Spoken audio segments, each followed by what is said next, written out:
The scent of aging paper and brittle leather centered him, a sacred incense that cleansed his palate of the city's exhaust and the cloying fragrance of his wife's world. Here, in the hushed cathedral of the university archives, surrounded by the silent ghosts of history, Ethan Hayes was more himself than anywhere else. The quiet hum of the climate control was a stark contrast to the demanding, high-pitched frequency of his life on the Upper East Side. He ran a hand over the rough spine of a 19th-century folio.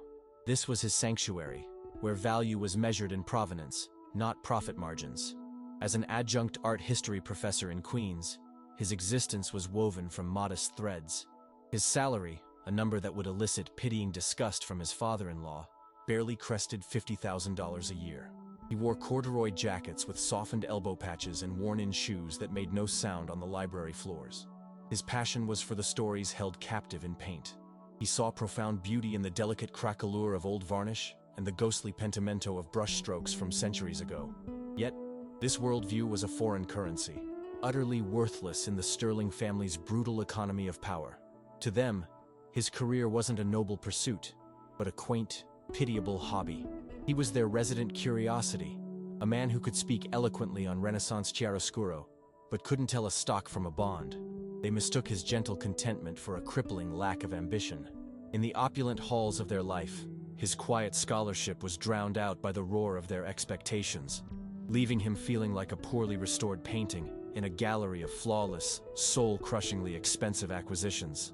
If you enjoy stories of karma and hidden secrets, subscribe now to see how a life of quiet dignity can triumph over a world of glittering greed. Beatrice Sterling Hayes existed in a rarefied atmosphere of inherited wealth and effortless entitlement. Ethan would watch her prepare, a whirlwind of motion and expensive sound. The sharp click of her stilettos on the imported marble of their apartment, her father's apartment, was the metronome of their mornings. The air grew thick with her perfume, a complex floral scent that announced her arrival long before she entered a room. The apartment felt like her territory, a sterile white-on-white gallery where he was a slightly mismatched exhibit. Her high-paying PR job, secured by her father, Alistair, was less a career than a stage for her social ambitions. When she spoke of Ethan to friends, her voice held a modulated blend of condescending affection and disappointment. "Oh, Ethan, he's buried in some dusty book. My little academic." An evening at home was a masterclass in their disconnect. She would recount a $500 dinner at Per Se with breathless excitement, while he remained lost in an auction catalog, his passion for a 17th century landscape a mystery to her. Her frustration was a constant hum, a resentment that she had tethered the Sterling legacy to a man who valued a dusty book over a seat on a board of directors. The weekly dinners at the Sterling townhouse were a ritualized humiliation, where Ethan was cast as the fool. The ordeal began the moment the heavy mahogany door revealed a world of hushed opulence. Alistair Sterling presided over the dining table like a king, radiating an intimidating aura of power. He would fix Ethan with a look of bemused pity, swirling a vintage Bordeaux. "Still driving that thing, Ethan?" Alistair would boom, his voice a verdict rather than a question. "A man's car says where he's going." The implication hung in the air. Ethan was going nowhere. Beatrice's mother, Eleanor, a mask of cosmetic perfection, would chime in with passive-aggressive comparisons between their quiet Vermont trips and her own jaunts to St. Bart's. Throughout the assault, Beatrice offered only a tight, apologetic smile, pleading with him to absorb the blows. He endured it with practiced fortitude, accepting this as the price of admission for loving her. Yet, each dismissive glance was a sharp chisel, slowly chipping away at the foundation of their marriage, leaving him wondering if anything remained beneath the glittering facade. The call that irrevocably altered his life came on a Tuesday, interrupting a lecture on Caravaggio. The news of his grandfather's passing was a physical blow, a sudden hollowing out of his chest. Arthur Hayes had been Ethan's anchor, a humble, brilliant watchmaker who worked from a cluttered shop in Brooklyn that smelled of machine oil and time itself. Arthur had taught him everything of true value, the virtue of patience and the beauty hidden within overlooked things. In the aftermath, Beatrice's sympathy was a thin veneer over impatience. She performed the role of the grieving wife, but her mind raced ahead, fueled by a secret belief that the unassuming watchmaker had sat on a hidden fortune that would finally elevate Ethan to a status worthy of the Sterling name. Her condolences were punctuated with probing inquiries about the estate and the will, her grief quickly giving way to a rapacious gleam. Lost in the fog of sorrow, Ethan barely noticed, clinging only to the fading memories of the quiet wisdom his grandfather had so freely imparted. In the days of mourning, the silence was filled by the incessant buzz of Beatrice's speculation. She transformed Arthur Hayes from a humble craftsman into a secret millionaire, a Howard Hughes of horology. She reasoned that his Brooklyn shop must be real estate gold, her fingers flying through listings as she spun fantasies of forgotten stock portfolios and hidden vaults. Her manic excitement was a jarring violation of Ethan's quiet grief. He tried to explain that his grandfather valued the measurement of time over the accumulation of money, but his words were dismissed as financial naivety. She was already spending the inheritance, imagining her father's impressed face. She insisted her family attend the reading of the will, ostensibly for support. But Ethan knew the truth. She wanted witnesses to her vindication, proof that her marriage was an investment about to pay a handsome dividend. The law offices of Abernathy, Cromwell, and Finch were a hushed monument to old money, where Ethan felt acutely out of place in his simple wool suit, amidst the Sterling's tailored perfection. Beside him, Beatrice radiated predatory energy, her leg jiggling with impatience as she scanned the room for clues to their fortune. Mr. Abernathy, as ancient as the leather-bound tomes lining the walls, read the will in a dry monotone. It was simple and characteristic. Small bequests to the library and a friend. Then came the final provision. To my grandson, Ethan, who understands that true worth is in the story, not the price, I leave my favorite painting. The lawyer gestured to a large object shrouded in stained canvas. The Sterlings leaned forward in unison, breath held. For a fleeting moment, even Ethan wondered if Beatrice had been right. The ride home was a masterclass in weaponized silence. The car felt like a gilded coffin trapping Ethan with his wife's cold fury. The painting, secured in the trunk, felt like a third passenger, a physical embodiment of his failure and humble origins. When the apartment door clicked shut, Beatrice's composure shattered. "A painting?" she shrieked, her voice staining the minimalist air. "A dirty, worthless piece of junk. This is your legacy?" She paced the room, rigid with disgust. "I will not have that thing in my home. It's a public insult." She turned to him, her eyes stripped of warmth. "You have a choice. It's that painting, or it's me. Call a disposal service tomorrow, or I call my lawyer. I will not be married to a man whose greatest inheritance is a punchline." It was not a threat. It was a verdict delivered with the chilling certainty of a guillotine. Ethan's gaze shifted from Beatrice's face, a mask of rage so profound it seemed to contort her perfect features into something unrecognizable, to the painting he had carefully propped against the stark white wall.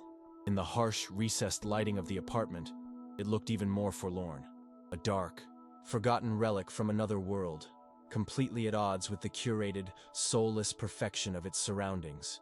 Where Beatrice saw grime, he saw the accumulated dust of his grandfather's life, a patina of machine oil, wood shavings, and time itself. Where she saw a worthless object, he saw the silent witness to his childhood, the constant, quiet presence that had hung over the workbench where Arthur Hayes had practiced his humble, patient magic.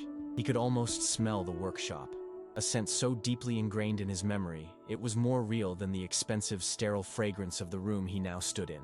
He could hear the gentle, rhythmic ticking of a dozen clocks, a symphony of measured seconds that had been the soundtrack to his happiest days.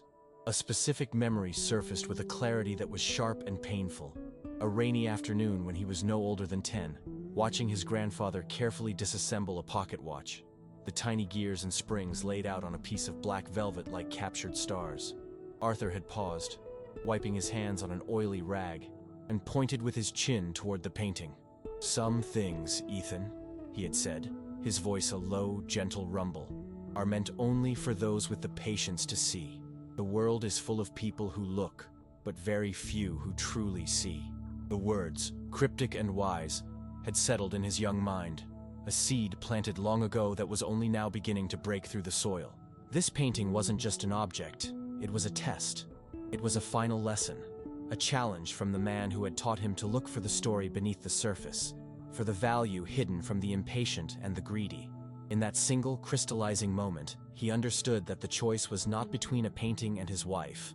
It was between two entirely different ways of being. It was a choice between his grandfather's legacy of quiet integrity, of finding beauty in the overlooked, and Beatrice's world of glittering, soul-crushing materialism, where an object's worth was determined solely by its price tag and its ability to impress others.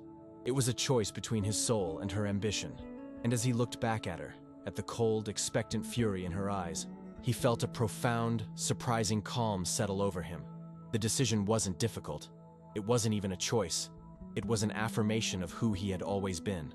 "No," he said, his voice quiet but resonant in the cavernous room, a single word that carried the weight of his entire life. "I won't be throwing it away." The single word hung in the air between them, a point of impact from which silence and shock radiated outwards. For a moment, Beatrice's expression was one of pure, uncomprehending disbelief, as if he had suddenly started speaking in a language she had never heard. The possibility that he would defy her, that he would choose this piece of refuse over the life she provided, was a calculation so foreign to her worldview that it simply did not compute. Then, as the finality of his quiet refusal settled in, the disbelief hardened into something else entirely. It was not the explosive rage of before, but a cold, terrifyingly calm severance. The heat of her anger was gone, replaced by an arctic chill that seemed to lower the temperature of the room by several degrees. It was the detached, efficient coldness of a surgeon preparing to excise a diseased part, a final, impersonal act of removal. She didn't shout or argue. She simply gave a single, sharp nod, a gesture of grim acceptance. "Fine," she whispered, the word as brittle as a shard of ice. "Then you've made your choice, and so have I." Without another glance in his direction, she turned and walked with a steady, determined stride toward their bedroom. Ethan stood motionless, a statue in the center of the living room, listening to the sounds of her departure. There was no weeping, no slamming of drawers. There was only the quiet, methodical series of clicks and zips, the sound of a leather suitcase being opened on the bed, the rustle of silk and cashmere being removed from hangers, the metallic rasp of a zipper being pulled shut. It was the sound of a life being efficiently edited, his chapter being ruthlessly excised. He heard her make a single brief phone call, her voice a low, controlled murmur, devoid of any emotion. He could just make out the words, "My father's lawyer," and begin the process. A few minutes later, she re-emerged, pulling the small, expensive suitcase behind her, already dressed in a different outfit, as if she were leaving for a business trip. She didn't look at him or the painting. She looked straight ahead, her focus fixed on the door, on the life that lay beyond him. She paused only to place her key to the apartment on the glass console table by the entrance, the metallic clink echoing in the silence like a final punctuating note. Then she opened the door and was gone, the heavy panel swinging shut with a soft, definitive whoosh of displaced air, the automatic lock clicking into place with the finality of a gavel falling. Ethan stood alone in the vast, silent apartment for what felt like an hour, the echo of the closing door still vibrating in the marrow of his bones. The silence that Beatrice left behind was different from the quiet he cherished in the archives. This was an aggressive, empty silence, thick with absence and unspoken endings. The apartment, which had always felt like her territory, now felt like a foreign museum after closing hours, and he a trespasser. His gaze was inexorably drawn back to the painting. It leaned against the wall, a dark, hulking presence, the source of the cataclysm that had just torn his life apart. For the first time, he was truly alone with it, free from the suffocating judgment of the Sterlings, free from Beatrice's withering disappointment. A strange sense of liberation, fragile but persistent, began to unfurl within him. He walked toward it slowly, cautiously, as if approaching a sleeping creature he did not wish to wake. He knelt on the cold marble floor, his knees protesting slightly, bringing his face level with the canvas. The air around it was thick with the scent of his grandfather's workshop, a faint, ghostly perfume of turpentine, old wood, and dust that had somehow survived the journey. It was the smell of home, a scent he hadn't realized he had been starved for until this very moment. He ran his fingertips lightly over the frame, a simple dark wood, its corners joined with a precision and care that was so characteristic of Arthur. This frame was not an afterthought. It was a vessel, built by a craftsman's hands to protect what was inside. His focus then shifted to the canvas itself. He leaned closer, his breath fogging a tiny patch of the grimy surface. His art historian's training, so long dormant and derided in his personal life, kicked in with the force of instinct. He was no longer just a grandson looking at a memory. He was a scholar examining an artifact.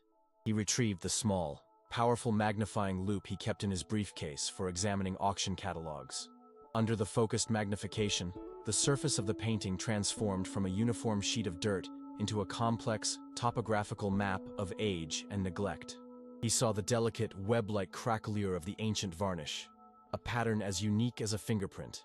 He saw tiny, embedded fibers, dust particles from 100 years of history.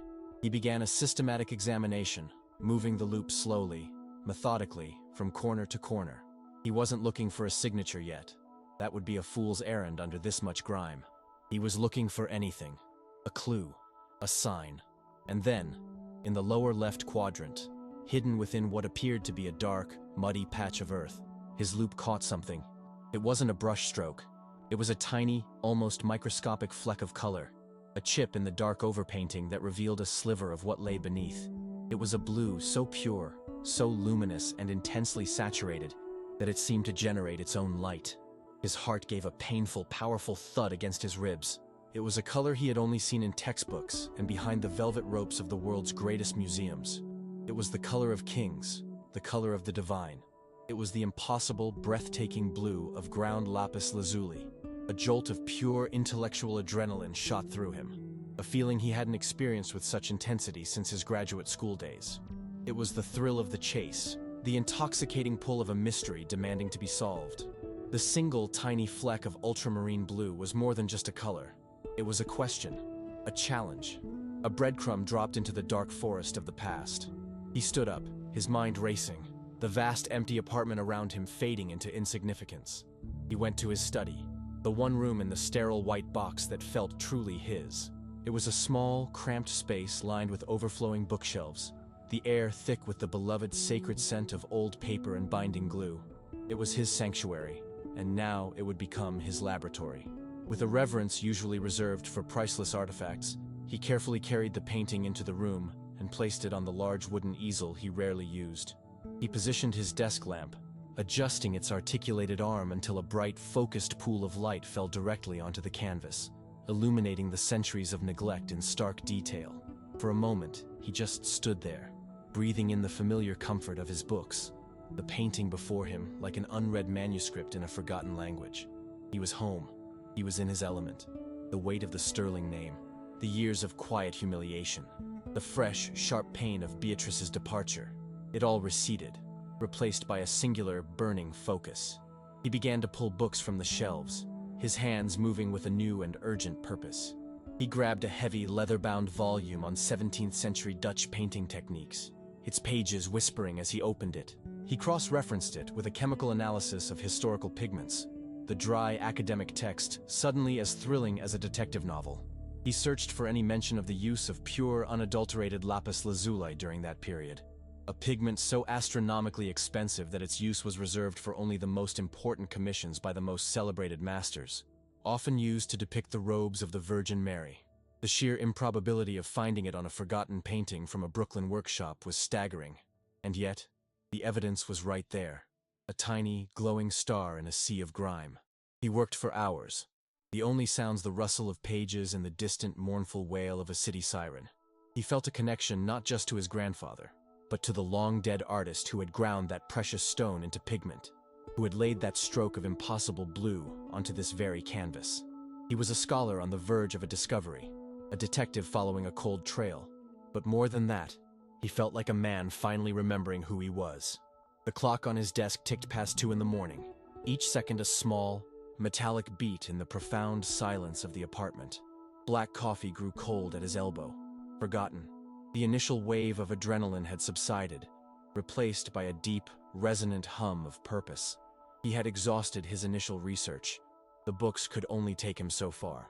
They could tell him that the use of such a pigment was rare and significant, that the simple, sturdy construction of the stretcher bars was consistent with workshop practices of the Dutch Golden Age, but they could not give him the definitive answer he craved.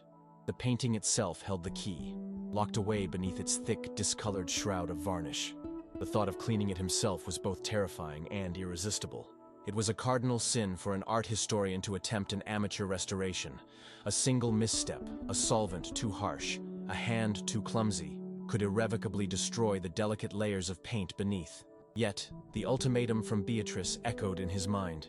In her world, this object was already condemned, destined for the dump. What did he have to lose? he was no longer trying to preserve an asset for a life that had ceased to exist. He was trying to answer a question for himself. This was an act of rebellion, of reclamation. He made his decision. He went to the small closet where he kept his meager art supplies, remnants from a college painting class. He found what he was looking for: a small bottle of distilled water and a package of sterile, tightly wound cotton swabs. It was the gentlest, most conservative approach possible, unlikely to harm the oil paint, but just enough, perhaps, to lift a small corner of the surface grime. His hands trembled slightly as he returned to the study. He chose a small, inconspicuous area in the bottom right corner, a section that appeared to be nothing more than dark, undifferentiated shadow. He dipped a swab into the water, his heart hammering against his ribs. He felt like a safecracker, his ear pressed to a vault, listening for the telltale click of the tumblers falling into place. With a breath held tight in his chest, he touched the damp cotton to the canvas. He moved it in a slow, circular motion, the pressure infinitesimally light. He pulled it away. The tip of the swab was dark brown, stained with the filth of ages. He took a fresh one and repeated the process. Again and again. Slowly, painstakingly, a tiny 2-inch square began to emerge from the darkness. The thick, yellowed layer of varnish and dirt began to dissolve, revealing not shadow, but the rich, complex texture of a wooden floorboard, rendered with a verisimilitude that was breathtaking. He could see the grain of the wood, the reflection of an unseen light source on its polished surface, the subtle play of light and shadow. The skill was undeniable, the work of a true master. Then, as he cleaned a fraction of an inch further, another shape began to resolve itself from the murk. It was a letter, a small, elegantly rendered initial, part of a signature that had been hidden for centuries. An impossible, electrifying, world-altering letter, V. He left it to the one person in the world he knew would have the soul to see. Dr. Finch finished, his voice a low, reverent murmur that seemed to hang in the dusty air of the study. The words washed over Ethan, a profound and deeply healing balm on years of accumulated wounds. For his entire adult life, his way of seeing the world, his quiet appreciation for history, for story, for the beauty hidden in the overlooked, had been treated as a weakness, a character flaw, a charming but ultimately pathetic liability. It was the very thing the Sterlings had derided, the quality in him that Beatrice had found so deeply, existentially disappointing. And yet, it was this exact quality his grandfather had seen as his greatest strength. It was the key Arthur had entrusted him with, the one tool that could unlock a secret hidden for centuries. A wave of love and gratitude for the old watchmaker washed through him, so potent it momentarily eclipsed the earth-shattering revelation of the Vermeer. He wasn't just the inheritor of a priceless masterpiece. He was the inheritor of a profound trust, a legacy of perception passed down through a shared language of quiet observation. He had passed his grandfather's final, silent test, but as Ethan stood there, lost in the warmth of this validation, Dr. Finch's demeanor shifted. The scholar's awe was tempered by a sudden sharp glint of worldly pragmatism. "But I don't think that's the entire story," Finch said, his gaze shifting from the canvas to the simple dark wood frame that held it. "Your grandfather was a craftsman, Ethan, a man of precision. Nothing he did was by accident." He walked over to the painting, running a gnarled, knowing finger along the edge of the oak frame. "Look at this.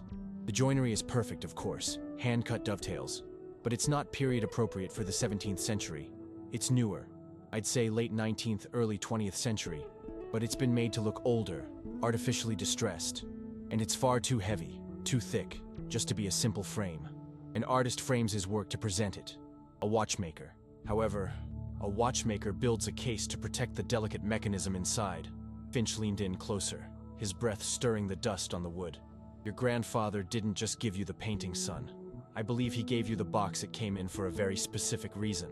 The old man's words hung in the air, shifting the entire atmosphere of the room from one of discovery to one of profound, unsettling mystery.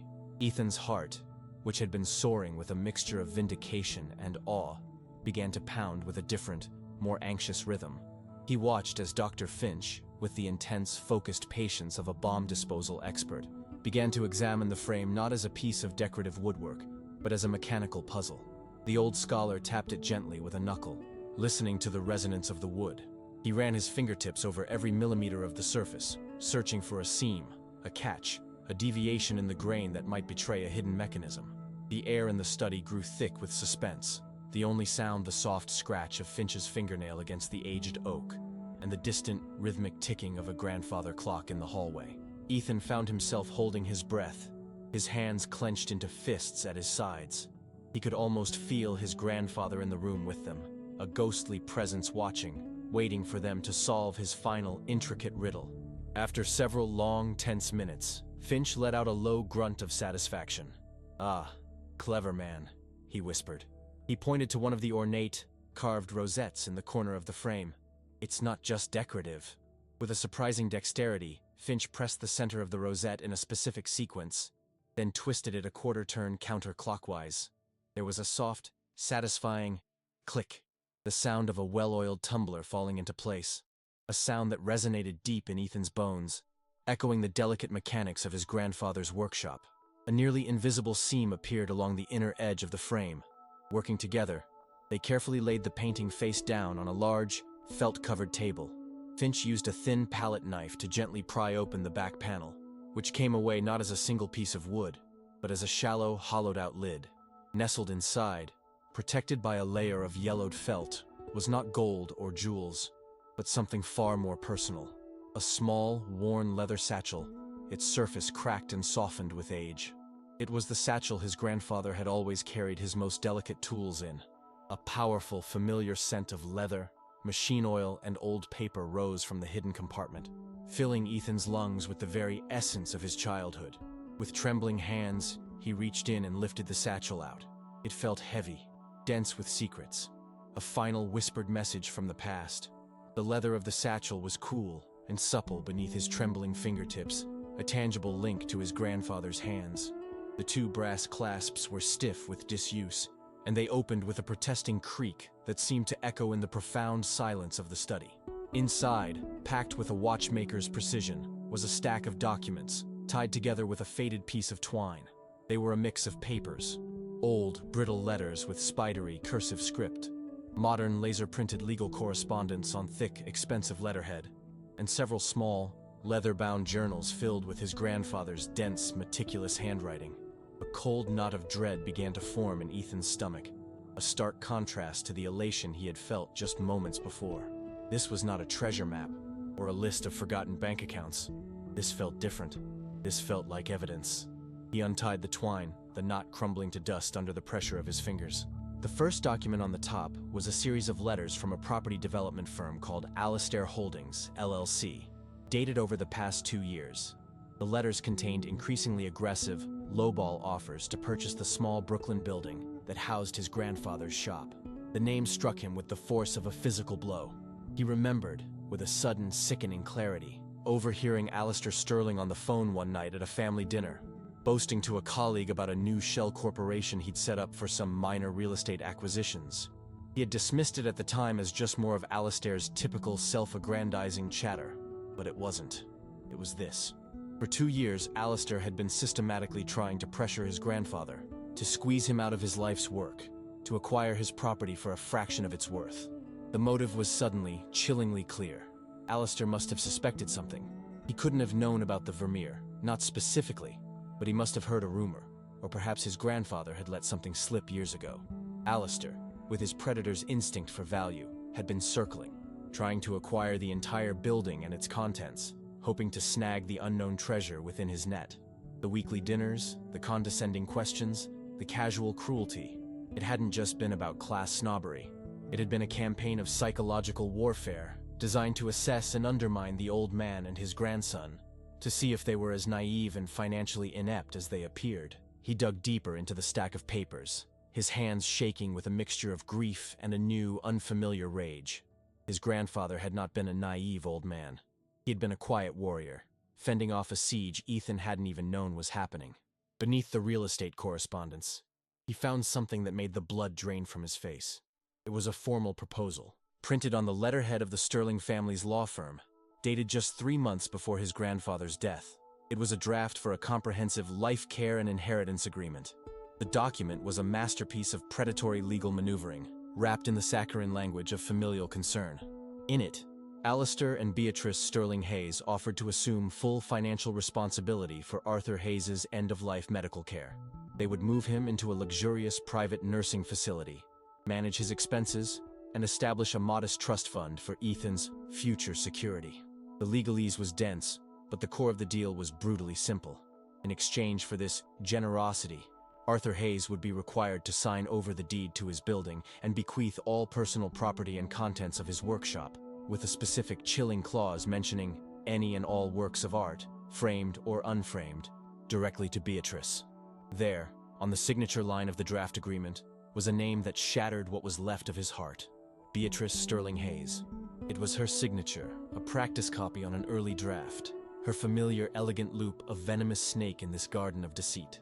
The puzzle pieces of the last few months slammed into place with a horrifying, sickening finality. Her sudden interest in his grandfather's health, her insistent, greedy speculation about a hidden fortune, and the ultimatum, the cruel, calculated ultimatum she'd given him in the apartment. It wasn't a spontaneous eruption of anger. It was Plan B. It was the final, desperate move in their scorched earth campaign to acquire the painting. If he had agreed to throw it away, they would have had someone from a disposal service, one of Alistair's services no doubt, waiting to retrieve it from the curb, a perfectly legal act of salvage. They had tried to buy it, they had tried to swindle it, and when all else failed, they had tried to trick him into abandoning it. His wife had not been a disappointed spouse. She had been a co-conspirator. The pain was a white-hot nova in his chest, so intense it felt like his ribs might crack. The woman he had loved, the life he had tried so desperately to fit into, had all been predicated on a lie so profound and monstrous it defied comprehension. He felt a wave of nausea and stumbled back, leaning against a bookshelf for support, the room tilting around him. Dr. Finch placed a steadying hand on his shoulder, his face a grim mask of understanding. Ethan's gaze fell upon the last items in the satchel, his grandfather's small, leather-bound journals. With a deep, shuddering breath, he picked one up. The pages were filled with Arthur's precise, elegant script, detailing not just watch repairs, but his thoughts, his fears, and his plans. The final entries were a revelation. His grandfather had known everything. He had seen through Alistair's predatory circling from the very beginning. He had recognized Beatrice's feigned concern for the manipulative tool it was. He wrote of his heartbreak, not for himself, but for Ethan, for the pain he knew this betrayal would cause him. And then, he detailed his final brilliant act of defiance. He knew he was dying. He knew they would not stop. So, he laid a trap. He meticulously crafted his will to be a public performance. He intentionally made the painting, the prize they so desperately coveted, the central, seemingly worthless object of the inheritance, knowing it would expose their greed and cruelty in the sterile light of the lawyer's office. He built the secret compartment in the frame, a final intricate mechanism, and filled it with the evidence of their crimes, a time capsule of their corruption. Tucked into the last page of the final journal was a letter, addressed simply to Ethan. The paper was soft and worn, as if it had been folded and unfolded many times. "My dear boy," it began, "if you are reading this, then you have seen. You have looked past the grime and the varnish, and you have seen the truth, not just in the painting, but in all things. I am so sorry for the pain this will bring you. I tried to protect you from this world, but some battles must be fought. These people, they do not understand value. They only understand price. They see the world as a thing to be acquired, to be owned.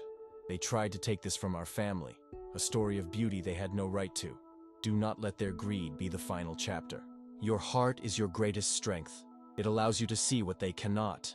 Now, you must use it to show them what they cannot understand." The letter was a final loving embrace and a solemn, sacred charge, a passing of the torch from one quiet man to another. Ethan carefully folded his grandfather's letter and placed it back in the journal. He stood up straight, the support of the bookshelf no longer needed. The tears that had welled in his eyes did not fall. Instead, they seemed to recede, cooling the white-hot pain in his chest into something else entirely. The grief was still there, a deep, resonant ache for the gentle man he had lost. The heartbreak was real, a jagged wound where his love for Beatrice had been. But rising through the ashes of those emotions was a new feeling, one he had rarely, if ever, experienced. A cold, clear, and diamond-hard fury. It was not the explosive, impotent rage of the Sterlings, but a quiet, focused anger, as precise and methodical as the ticking of his grandfather's finest chronometer. He looked at the evidence spread across the table, the predatory letters, the duplicitous legal agreement, his grandfather's heartbreakingly prescient journals. He then looked at the masterpiece leaning against the wall, its small, revealed patch of luminous blue a beacon in the dim light. He finally understood. Everything. The years of condescension, the ritual humiliations, the pretense of disappointment in his lack of ambition. It was all a carefully constructed narrative designed to keep him small, to make him doubt his own worth, to ensure he would be too weak and too blind to see the truth when it was right in front of him. They hadn't seen him as a failure. They had seen him as a mark, an obstacle, a soft target guarding a treasure he was too foolish to understand. But they had made a fatal miscalculation. They, in their world of glittering surfaces and brutal transactions, had mistaken his gentleness for weakness. They had failed to understand that the same patience that allowed him to see the soul in a 400-year-old painting was the same patience he would now use to dismantle their world, piece by meticulous piece. His grandfather hadn't just left him a fortune and a warning. He had left him a weapon, complete with a full confession from his enemies. And as he stood there in the quiet, dusty study, a new and unshakable resolve settled over him. The gentle art historian replaced by a man with a story to tell and a score to settle. The cold, diamond-hard fury that had crystallized in Dr. Finch's study did not impel Ethan to action, but to a profound and unnerving stillness.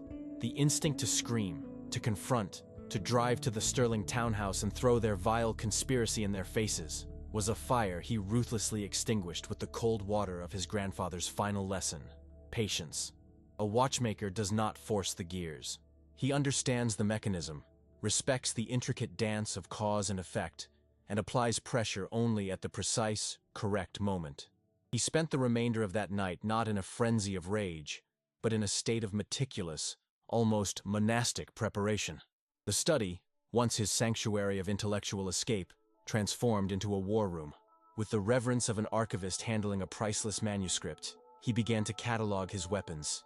He photographed every page of his grandfather's journals, every predatory letter from Alistair Holdings, every clause of the monstrous life care agreement bearing Beatrice's signature. He saved the digital copies to an encrypted drive, which he then placed, along with the original documents, back into the worn leather satchel. The familiar scent of oil and paper was no longer just a comforting memory. It was the smell of evidence, the aroma of justice deferred.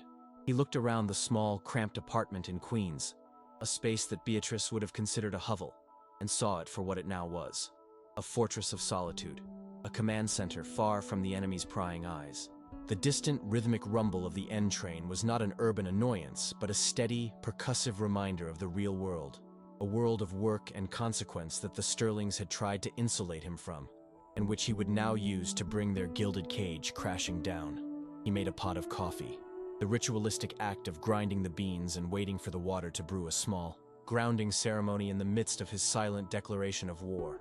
He would not fight them on their terms, with explosive confrontations and expensive lawyers who battled in the press. He would fight them like his grandfather would have, with quiet precision, unshakable integrity, and a deep, abiding faith that the truth, like a perfectly crafted timepiece, would eventually reveal itself to be both elegant and devastatingly accurate. The first step was not to find a sword, but to find a shield maker, a craftsman of the law who understood that the most powerful blows are often delivered in absolute silence.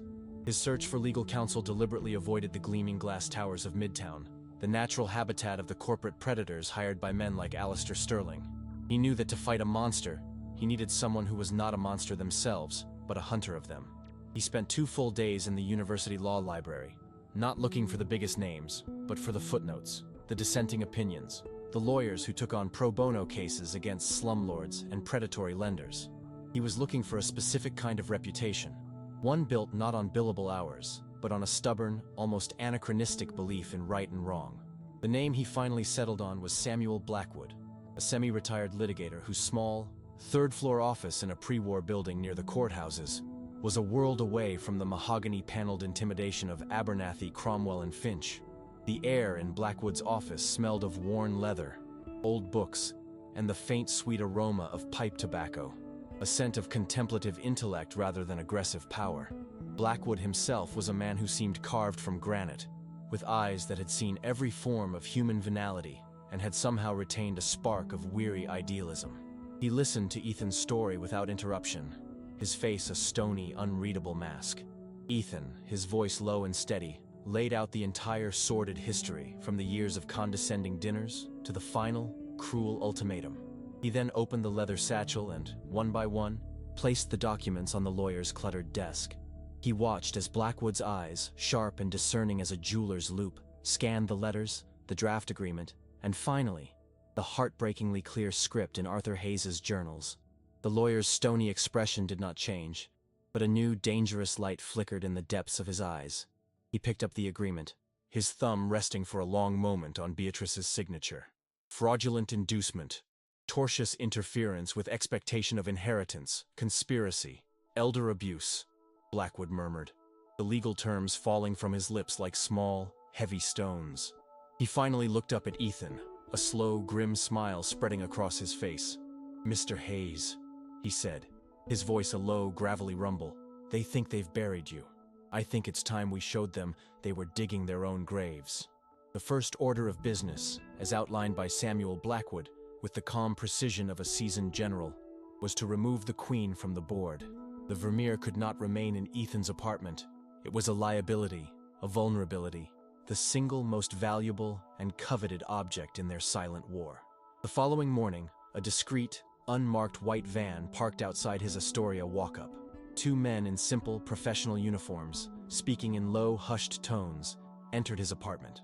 They were art handlers from a specialized, high-security storage facility, a company Blackwood had used for years to protect sensitive assets for his clients. Ethan watched as they treated the painting with a reverence that bordered on religious.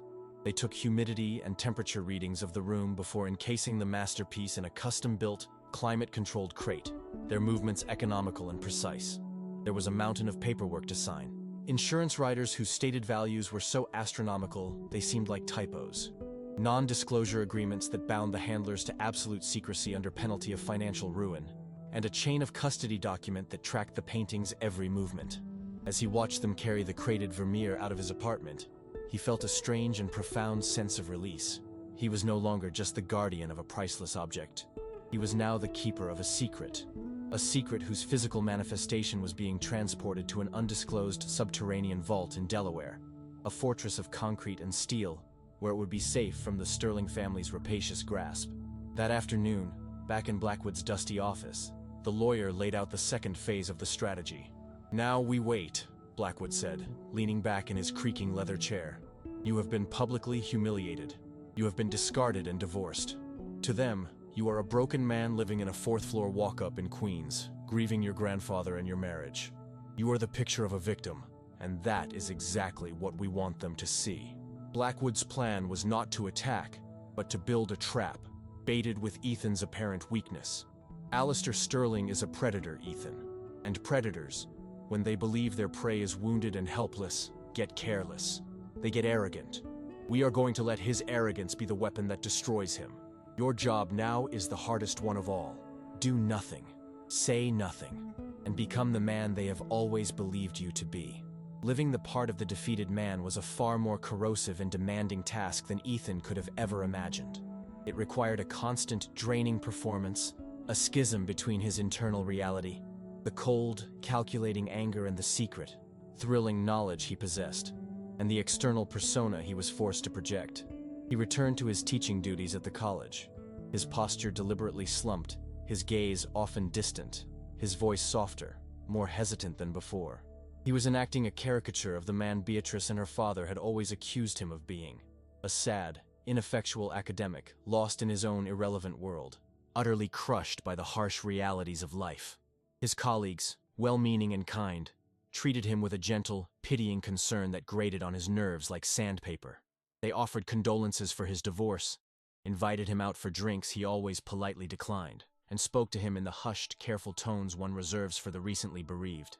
He had to accept their pity, to absorb it and reflect it back as authentic sorrow, a daily act of emotional dishonesty that left him feeling hollowed out and disgusted with himself. The most difficult part was planting the seeds of his own ruin. He chose his moment carefully during a quiet lunch in the faculty lounge with a professor from the English department, a kind woman who was also the department's most notorious and well-meaning gossip.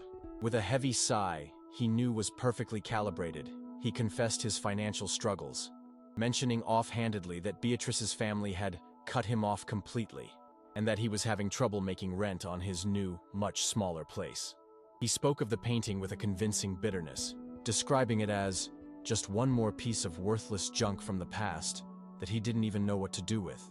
He knew, with absolute certainty, that this story, this carefully crafted narrative of his pathetic, broken state, would, through the intricate social telegraph of New York's academic and social circles, find its way back to Beatrice.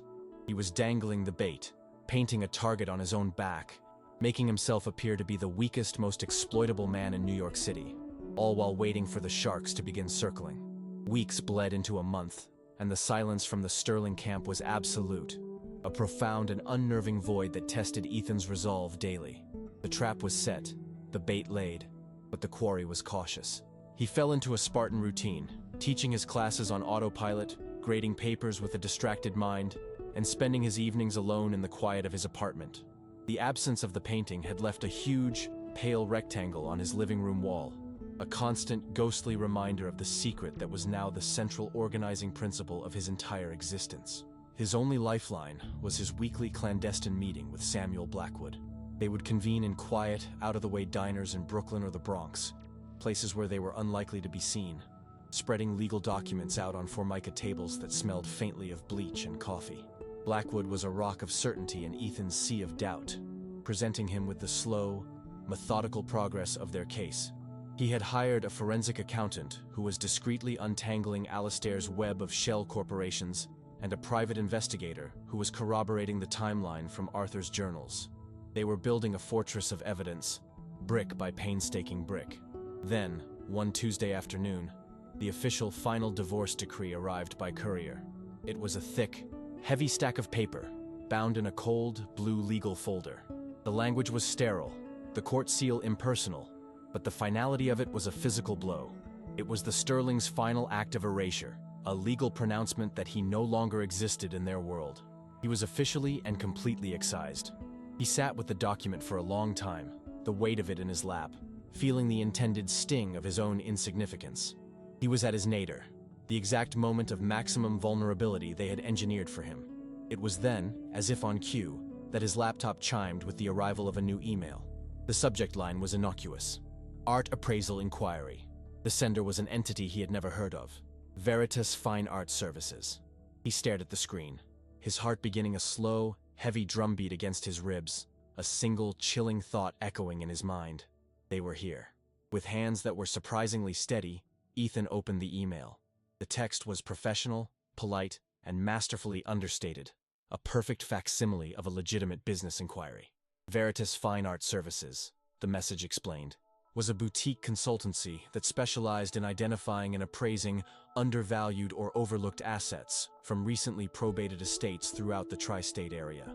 They had, through public record searches, become aware of the recent passing of Mr. Arthur Hayes and noted that a work of art had been a significant part of the bequest. They offered a complimentary, no-obligation initial appraisal, framing it as a service to heirs who might be unaware of the potential hidden value in inherited items. The language was a masterclass in corporate doublespeak, but to Ethan, every word was a flashing red light. Undervalued assets. Overlooked. Hidden value. It was a lexicon of predation, a series of coded signals designed to appeal to a man they believed to be both desperate and ignorant. It was a soft, exploratory probe, the first, gentle nibble on the line. He immediately forwarded the email to Blackwood with a single two-word message: "It begins." The reply came less than 10 minutes later. Blackwood's team, working with a speed and efficiency that was breathtaking, had already done a deep dive. Beatrice Fine Art Services was a ghost. It had no physical office, no listed phone number beyond a disposable burner, and its website had been registered just 2 weeks prior through an anonymizing service in Panama. More damningly, the digital forensics team had peeled back the layers of encryption and traced the email's server origination. After routing through a series of proxies in Eastern Europe, the signal's point of origin was a server located in the sub-basement of a familiar midtown skyscraper, the headquarters of Sterling Holdings. It was the electronic equivalent of a fingerprint left at a crime scene. The beast was not just stirring, it was actively hunting, using a flimsy corporate cutout to stalk him. A cold, exhilarating thrill shot through Ethan, a feeling of pure, predatory focus. The waiting was over. The game was afoot. A second email from Blackwood appeared, containing a single, concise instruction. Reply to them. Tell them you are interested. Tell them the painting is in a local storage unit. Let them think they are in control. It's time to set the hook. The act of composing the reply to Beatrice Fine Art Services was a masterclass in controlled performance. A piece of theater conducted on the cheap, glowing screen of his aging laptop. Every word was a carefully chosen lure, vetted and approved by Samuel Blackwood in a series of encrypted texts. Ethan adopted the persona of a man adrift, slightly overwhelmed and cautiously hopeful. He wrote of his unexpected inheritance, using language that subtly conveyed his ignorance of the art world, referring to the painting as a large, very old family item that was taking up too much space in his new, much smaller living situation. He allowed a full day to pass before sending it, a delay calculated to suggest hesitation and a lack of professional urgency. The reply from Beatrice was almost instantaneous, a sign of the predator's eagerness.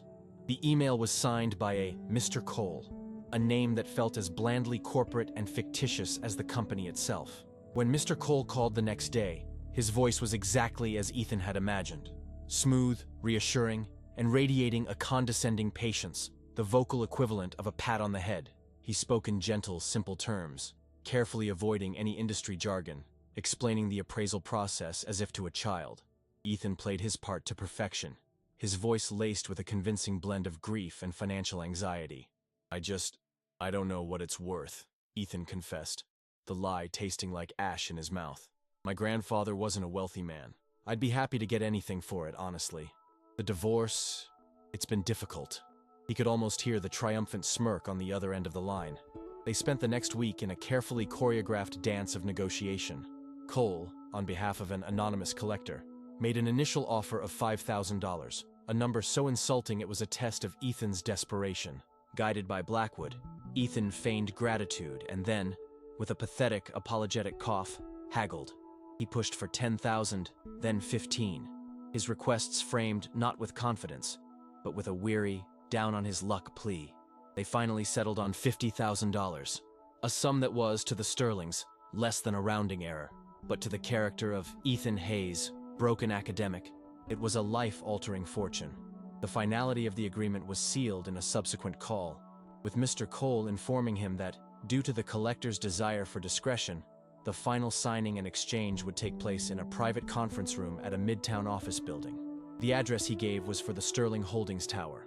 The hook had been set, and now they were reeling him in, pulling him directly into the gleaming, steel and glass heart of their own predatory empire.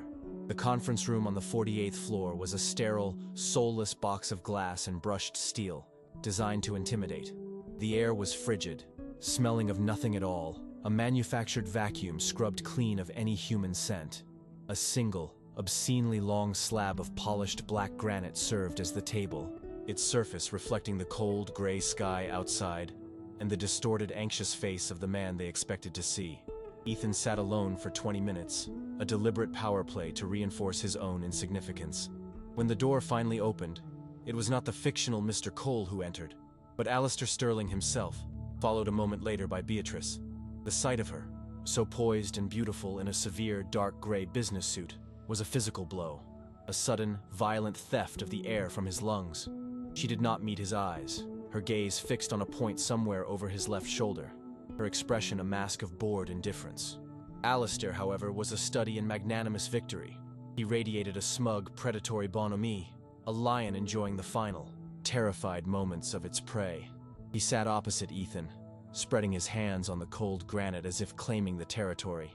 "Ethan," he began, his voice dripping with a false paternalistic sympathy.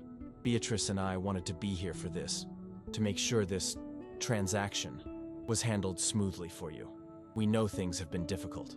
The lie was so audacious, so breathtaking in its cruelty, that Ethan felt a dizzying wave of vertigo. They were the architects of his pain, and here they were, positioning themselves as his benevolent saviors. Alistair launched into a condescending monologue, a victor's speech disguised as friendly advice. He spoke of moving on, of making practical decisions, of how this $50,000 was a wonderful opportunity for Ethan to get back on his feet, and perhaps even find a career with a real future. Every word was a perfectly sharpened dagger, designed to flay the last remnants of his dignity. Ethan simply nodded, his shoulders slumped, his eyes fixed on the grain of the granite table, playing the part of the broken man to perfection. He was a ghost in their machine, a non-entity whose only remaining function was to sign his name and disappear, leaving them with the prize they had coveted all along. If you are enjoying this story of betrayal, please like this video to see how the tables will be turned in the most unexpected way.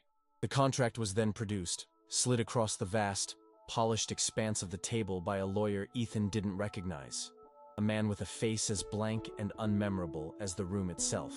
The document was a thick, intimidating stack of pages, bound in a dark blue cover, its sheer physical weight a metaphor for the legal force it represented. It was a purchase agreement, a bill of sale, and a non-disclosure agreement all rolled into one, a legal cage built of dense, impenetrable clauses and subsections. Ethan knew from Blackwood that the document was a work of art in its own right, a masterpiece of predatory loopholes and ironclad waivers that essentially signed away his right to exist in relation to the painting. It stated that he, Ethan Hayes, was selling the piece as is, attesting that he had no knowledge of its provenance, history, or specific value, and indemnifying the buyer, a numbered shell corporation based in the Cayman Islands, from any and all future claims. Alistair gestured toward it with an open palm. Just a formality, Ethan. Standard stuff. He then placed a pen on top of the document. It wasn't a cheap disposable pen. It was a Mont Blanc, heavy and cold, its gold nib gleaming under the recessed lighting. It was a power object, a scepter, and they were granting him the brief, humiliating privilege of using it to sign away his own legacy. Ethan reached for it, his hand trembling just enough to be convincing. He could feel Beatrice's eyes on him now, a cold, clinical observation, watching him perform this final act of surrender. He uncapped the pen, the soft click echoing in the tomb-like silence of the room. He turned to the final page, to the empty line above his typed name. He could feel his grandfather's presence, a quiet, steadying force at his back. He thought of Arthur's final letter, of the trust placed in him. He was not signing away a painting. He was signing a confession. He was notarizing their greed, creating the final, irrefutable piece of evidence in Samuel Blackwood's growing arsenal. He lowered the nib to the page, the cold, wet ink a stark black line against the pristine white paper. The scratching sound of his signature being written was the only sound in the world, a quiet, final act of acquiescence that was, in reality, the first shot fired in a war they didn't even know had begun. With the final loop of his signature complete, Ethan lifted the pen. A profound, palpable wave of relief washed over the other side of the table. It was visible in the slight relaxation of Alistair's shoulders, in the almost imperceptible exhale from Beatrice. The performance was over. They had won. The lawyer discreetly took the signed contract, placing it in a fine leather briefcase with a definitive snap of its clasps. Alistair pushed a long, thin envelope across the table. "Here you are, Ethan," he said, his voice magnanimous, the benevolent king bestowing a crumb upon a peasant. "A certified check for the agreed-upon amount. I trust you'll put it to good use." Ethan took the envelope without a word. He didn't need to open it. He knew it contained a check for $50,000, a pittance for a Vermeer, but the perfect price for a worthless painting sold by a desperate man. The transaction was a crucial part of the trap, the documented proof of their fraudulent acquisition at a fraction of its value. Beatrice stood up, her chair making no sound on the thick carpet.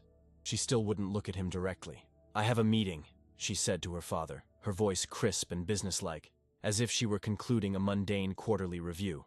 And with that, she turned and walked out of the room, her departure a final, silent act of dismissal. Alistair gave Ethan a final, pitying look. "Good luck, son," he said, the words a parting shot of condescension. "Try not to spend it all in one place." Ethan was left alone in the room. He stood up, his legs feeling strangely steady. He walked out of the conference room, through the hushed, opulent offices of Sterling Holdings, rode the silent express elevator down 48 floors, and crossed the vast, echoing marble lobby. The security guard at the front desk watched him with a look of detached curiosity. This shabby, defeated-looking man emerging from the halls of power. Then, he pushed through the heavy glass doors and stepped out onto the chaotic, vibrant sidewalk of 6th Avenue. The sudden rush of city air, the smell of street food, exhaust fumes, and the electric hum of a million lives was a shocking, welcome slap in the face. He looked at the check in his hand, the Sterling Holdings logo printed elegantly in the corner. They believed they had just bought a masterpiece for a pittance. But Ethan knew, with a certainty that settled deep in his bones, that what they had actually purchased was their own spectacular, inescapable ruin. The press conference was held in the Charles Engelhard Court at the Metropolitan Museum of Art, a vast, sunlit atrium of glass and stone that housed the facade of a Gilded Age bank. The choice of venue was Samuel Blackwood's quiet, strategic masterstroke. It was a cathedral of art and old money, the Sterling's natural habitat, and today it would become their abattoir. Ethan stood just off stage, behind a heavy velvet curtain, the fabric smelling faintly of dust and institutional polish. He felt a profound, almost preternatural calm, the kind that comes after a storm has passed, and all that is left is the quiet, clean air. He was dressed in a simple, perfectly tailored dark charcoal suit, a gift from Blackwood, who had insisted that his appearance be one of quiet dignity, not ostentatious wealth. The suit felt like armor, a second skin for the new man he had become. Through a small gap in the curtains, he could see the room filling up. A curated mix of the city's most influential art critics, investigative journalists from the major papers, and a handful of powerful gallery owners and collectors. And then, he saw them. Alistair, Beatrice, and Eleanor Sterling entered with the confident, proprietary air of people who believed they owned any room they walked into. They had been invited under the pretext of a private unveiling of a major new acquisition by a reclusive European collector, a man Alistair had been trying to court for years. Alistair was beaming, shaking hands, his voice a low, confident boom that echoed slightly in the cavernous space. Beatrice was a vision of cool elegance in a cream-colored silk dress, her smile practiced, her eyes scanning the crowd for important faces. Ethan watched her, feeling not a pang of love or regret, but the detached curiosity of a scholar examining a beautiful but fatally flawed artifact. He saw the intricate web of lies and ambition that held her together, the desperate need for approval that masqueraded as strength. He saw, for the first time, not the woman he had loved, but the hollow, gilded cage she had built for herself. The low hum of conversation, the clinking of champagne glasses, the almost imperceptible scent of a dozen expensive perfumes mingling in the climate-controlled air. It was the soundtrack of their world. A world that was about to be rendered silent. A stagehand gave him a 5-minute warning, and as the lights in the grand hall began to dim, Ethan felt a final, quiet connection to his grandfather. A sense of a promise about to be fulfilled. A mechanism of justice, long wound, finally about to strike the hour. The house lights dimmed to a murmur, leaving a single, brilliant pool of white light on the easel at the center of the stage. Dr. Alistair Finch, looking every inch the venerable scholar in a rumpled tweed jacket, stepped to the podium. A hush fell over the room, the anticipation a palpable physical presence in the air. Ethan watched from the wings as Finch began to speak, his voice, usually gruff, now trembling with a profound academic reverence. He spoke of legends, of lost treasures, of the ghosts that haunt the annals of art history. He built the suspense with the skill of a master storyteller, his words weaving a tapestry of mystery and historical significance. Then, with a nod to an assistant, the velvet cloth was pulled from the easel. A collective gasp, sharp and sudden, swept through the audience. There, under the focused beam of the spotlight, hung the geographer's apprentice. The painting was no longer a murky, grimy relic. It was a living, breathing miracle. The light, the color, the sheer, transcendent genius of the work silenced the entire room. The luminous blue of the apprentice's cloak, the delicate play of light on a brass astrolabe, the almost photorealistic detail of a crumpled map on the table. It was a symphony of quiet, domestic beauty that only Vermeer could conduct. The camera flashes began, a frantic, stuttering fusillade of light as the journalists scrambled to capture the impossible image. "I present to you," Finch announced, his voice thick with emotion, "the first confirmed new work by Johannes Vermeer to be discovered in over a century. A conservative preliminary valuation, conducted by a consortium of international experts, places its value in excess of $200 million. The number hung in the air, a stunning, incomprehensible figure that caused a fresh wave of murmurs and frantic scribbling. Ethan's eyes, however, were locked on the Sterlings. He saw Alistair's face, a mask of ashen disbelief, his jaw slack, his eyes wide with a dawning, horrified comprehension. He saw Beatrice's perfect composure shatter, her hand flying to her mouth, a small, choked sound escaping her lips. This was their prize, their $50,000 salvage, now revealed to be a treasure of unimaginable worth. And then, Ethan stepped from the wings and walked to the podium. The cameras swung to him, the flashes blinding. His voice, amplified by the microphone, was calm, clear, and resonant. "My name is Ethan Hayes," he began, "and this painting was my inheritance." The moment Ethan's name echoed through the atrium, a new, more dangerous kind of energy filled the room. The art story had just become a human one, and the reporters could smell blood in the water. Ethan paused, letting the weight of his statement settle, his gaze sweeping over the stunned faces in the crowd until it rested, for a brief, cold moment, on Alistair and Beatrice. He told the story of his grandfather, the humble watchmaker. He spoke of the will reading, of the seemingly worthless, grimy painting left to him as a final lesson in seeing true value. He held up the certified check, the $50,000 piece of paper, now a damning symbol of their greed. "This," he said, his voice ringing with a quiet, unshakable authority, "is the price that was paid for this masterpiece. A price agreed upon in a private sale to an anonymous collector." He let the implication hang in the air for a moment, before turning the podium over to Samuel Blackwood. The old lawyer approached the microphone with the slow, deliberate pace of a hanging judge. He was not a showman like Finch. His power was in his stillness, in the cold, hard weight of the facts he was about to deploy. "My name is Samuel Blackwood, and I am Mr. Hayes's counsel," he stated, his gravelly voice cutting through the rising clamor. "The anonymous collector who purchased this painting for a fraction of its value was, in fact, a shell corporation registered in the Cayman Islands. A corporation whose sole director is Mr. Alistair Sterling." A giant screen behind the stage flickered to life, displaying a flowchart of corporate ownership, the lines all leading from a numbered company to the familiar logo of Sterling Holdings. A wave of shock and outrage rippled through the audience, but Blackwood was just beginning. He then projected the letters from Alistair Holdings, the aggressive lowball offers to buy Arthur Hayes's building. Then came the final, devastating blow. A high-resolution scan of the life care and inheritance agreement filled the screen. "This document," Blackwood explained, his voice cold as a tombstone, "was an attempt to defraud an elderly man of his property. It is a textbook case of fraudulent inducement and attempted elder abuse." He used a laser pointer to circle the signature on the draft agreement, the elegant, looping script magnified to a monstrous size for all to see. And it was drafted and prepared, as you can see, by his own granddaughter, Ms. Beatrice Sterling Hayes.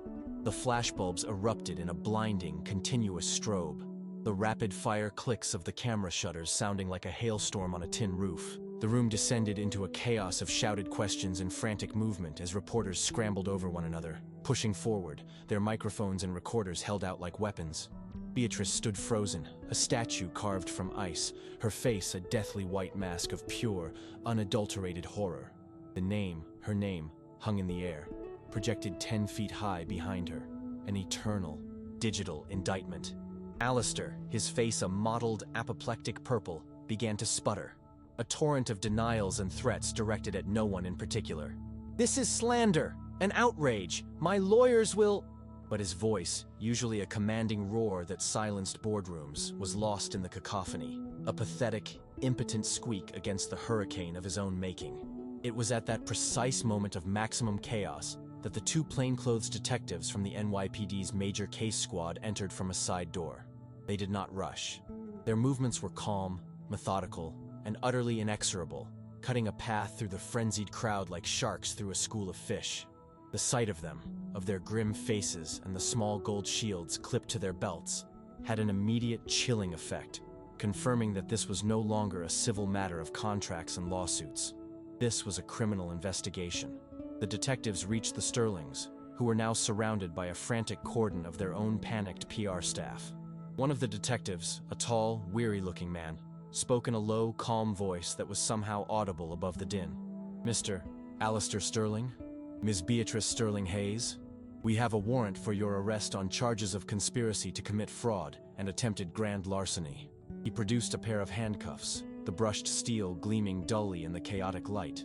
The metallic click, as the cuffs were fastened around Alistair's wrists, was a small, final sound, a punctuation mark at the end of an empire.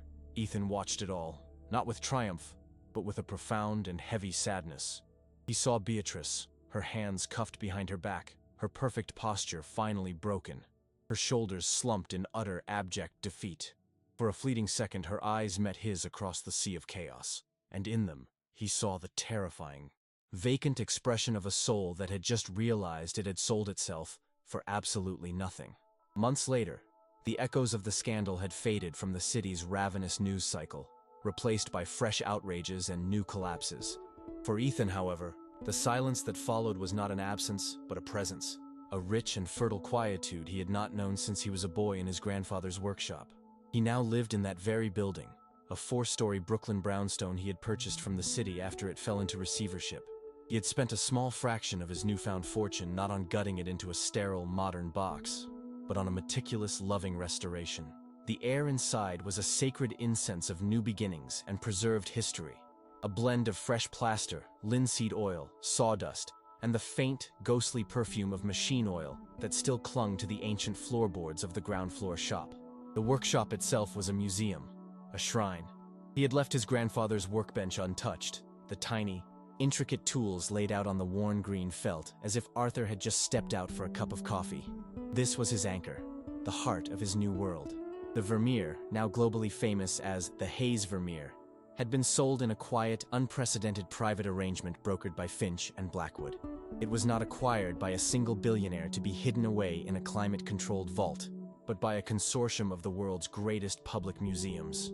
For the next century, it would travel, a global ambassador of quiet beauty, its ownership shared by humanity. The proceeds, a sum so vast it felt like a clerical error, had settled into his accounts not with a triumphant crash, but with the quiet, immense weight of responsibility. He had not bought a penthouse, a sports car, or a single item of designer clothing. Instead, he had established the Arthur Hayes Foundation for Artistic Preservation and Scholarship. His days were now a tapestry woven from threads of profound purpose. He would spend his mornings in the preserved workshop, the quiet ticking of his grandfather's restored regulator clock measuring out his peaceful solitude. In the afternoons, he would meet with the Foundation's board, a small, hand-picked group of passionate, underfunded curators and art historians, reviewing grant applications. They were not funding the established giants, but the small, forgotten museums in towns across the country, the ones with masterpieces in their basements slowly succumbing to neglect. They provided scholarships for brilliant, working-class art history students, the kind of kids who, like him, had fallen in love with stories, not price tags. He was using the Sterling's own weapon, money, to undo the very damage their worldview inflicted upon the world, healing the quiet corners their ambition had overlooked. He felt no vengeful glee, only a deep, abiding peace. The news of their downfall reached him in trickles, through a brief mention in the financial press, or a whispered piece of gossip from a colleague. Alistair's empire was in ruins, carved up by regulators and creditors. Beatrice, stripped of her inheritance and her social standing, had retreated into a self-imposed exile, a ghost haunting the ruins of her own life. He felt a distant, clinical pity for them, the way a doctor might pity a patient afflicted with a self-inflicted wound. They had been so busy trying to steal a treasure they never stopped to consider what was truly worth having. He often wondered if Beatrice, in the profound silence of her new, diminished reality, ever thought about the painting, not as the $200 million she had lost, but simply as a beautiful thing she had been tragically unable to see. That single, haunting question was the final key, the last tumbler clicking into place in the complex mechanism of his own understanding. The real tragedy of Beatrice and her father was not their greed, but their blindness.